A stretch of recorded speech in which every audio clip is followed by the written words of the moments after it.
नमस्कार। Political pitch पर आप सभी लोगों का स्वागत है।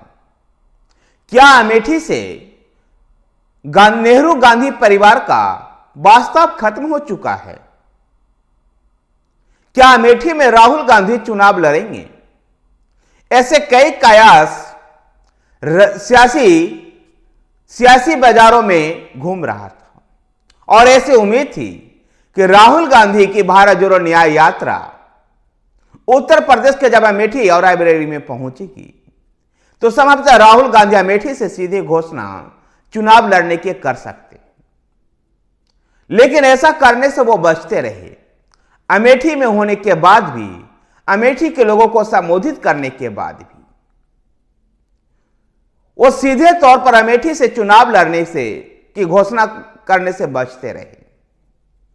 जहां अमेठी आकर के उन्होंने कहा कि भारत जोड़ो न्याय यात्रा मणिपुर से चलकर कई राज्य होते हुए अमेठी तक पहुंची है और उन्होंने अमेठी के लोगों को प्यार मोहब्बत वाली बातें को याद दिलाया,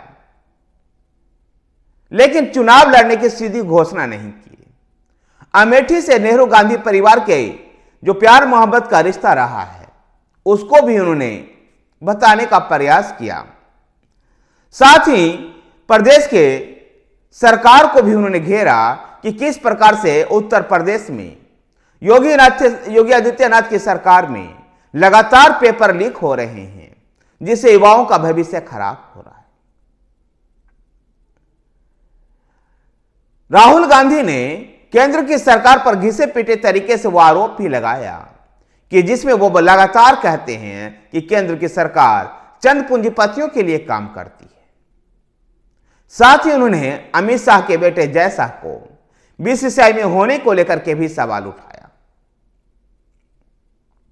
यहां पर मैं राहुल गांधी को कहना चाहता हूं कि हमारे कुछ पूर्वज इस बात को कह गए थे कि जब एक उंगली हम किसी की ओर उठाते हैं तो चार उंगलियां हमारे तरफ होती है। आप अमित शाह के बेटे जय शाह पर उंगली उठा रहे हो। क्या आपको यह नहीं पता है कि आप भारत के पूर्व प्रधानमंत्री राजीव गांधी के बेटे हैं और राजनीति में केवल इसलिए जमे हुए हैं कि आप राजीव गांधी और श्रीमती सोनिया गांधी के बेटे हैं। ऐसे में जय शाह पर आपको अंगुली उठाना शोभा नहीं देता है।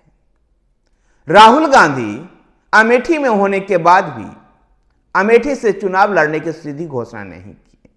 गौरतलब है कि 2019 तक वह अमेठी का ही सांसद हुआ करते थे, लेकिन 2019 में भारतीय जनता पार्टी के स्मृति ईरानी ने अमेठी में उनको पटखनी दी थी। 2019 में राहुल गांधी दो जगह से चुनाव लड़ रहे थे, उत्तर प्रदेश के अमेठी से और केरल के वायनाड से। उत्तर प्रदेश के अमेठी में तो चुनाव हार गए, लेकिन केरल के वायनाड में वो चुनाव जीते थे।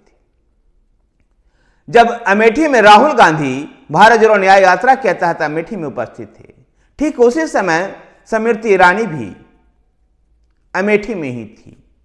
राहुल के मंच के नीचे जो कार्यकर्ताओं का हुजूम उमड़ा था, वो इस बात को नारा भी लगा रही थी कि हम अमेठी मांगे राहुल गांधी। फिर भी राहुल गांधी इस पर कोई जवाब देने से बचते रहे। दूसरी तरफ भारतीय जनता पार्टी के नेता और केंद्रीय मंत्री स्मृति ईरानी ने उनको ललकारते हुए कहा कि अगर हिम्मत है तो वह अमेठी में चुनाव लड़। जहां उन्होंने अमेठी के लोगों को छोड़ दिया था, अब अमेठी ने ही राहुल गांधी को छोड़ दिया है। स्मृति ईरानी ने यहां तक भी तंज कसा कि राहुल गांधी के सभा के लिए अमेठी के लोग नहीं आ रहे थे, इसलिए प्रतापगढ़ और सुल्तानपुर से भारे के लोग बुलाए गए।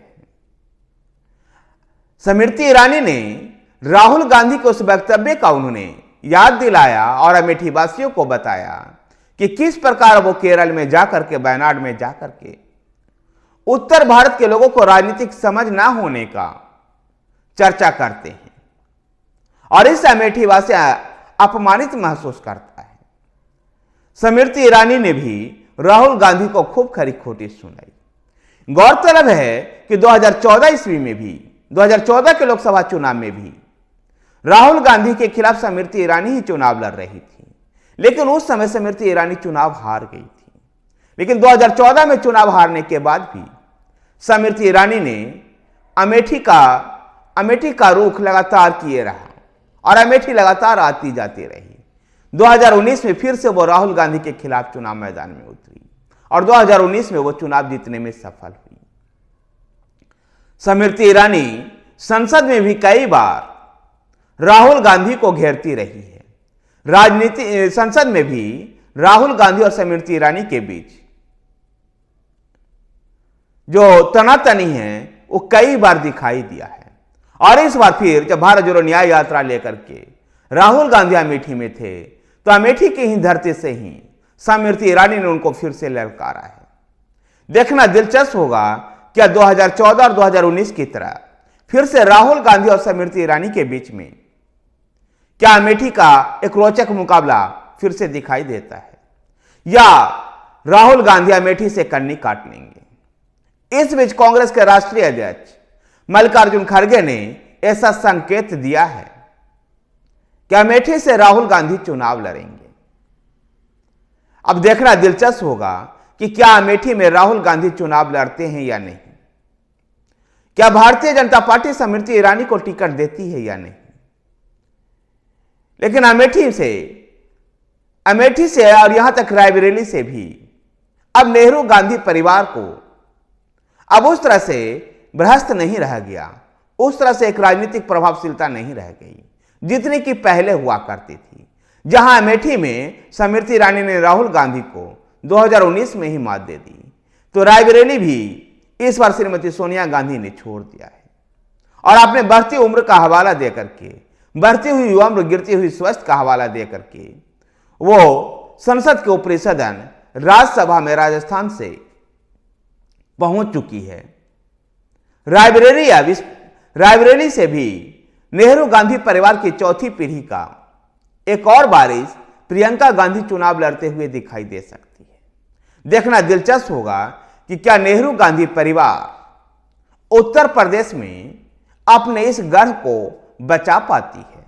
क्या राहुल गांधी और प्रियंका गांधी कांग्रेस पार्टी की उत्तर प्रदेश में लाज और नेहरू गांधी परिवार की आन अमेठी और रायबरेली को बचा पाते हैं या नहीं। वैसे पूरे प्रदेश में कांग्रेस पार्टी का बहुत ही बुरा हाल है और 2019 में जहां एकमात्र सांसद रायबरेली से श्रीमती सोनिया गांधी चुनाव जीत पाई थी, तो 2014 में अमेठी से राहुल गांधी और रायबरेली से सोनिया गांधी, यही कांग्रेस का 2014 और 2019 में जीत नसीब हुआ था। ऐसे में देखना दिलचस्प है कि क्या 2024 में राहुल और प्रियंका नेहरू गांधी के आन अमेठी और रायबरेली को बचा पाते हैं या नहीं। धन्यवाद साथियों, वीडियो को लाइक कीजिए, शेयर कीजिए, हमारे साथ बने रहने के लिए हमारे चैनल पॉलिटिकल पिच को सब्सक्राइब कीजिए। धन्यवाद।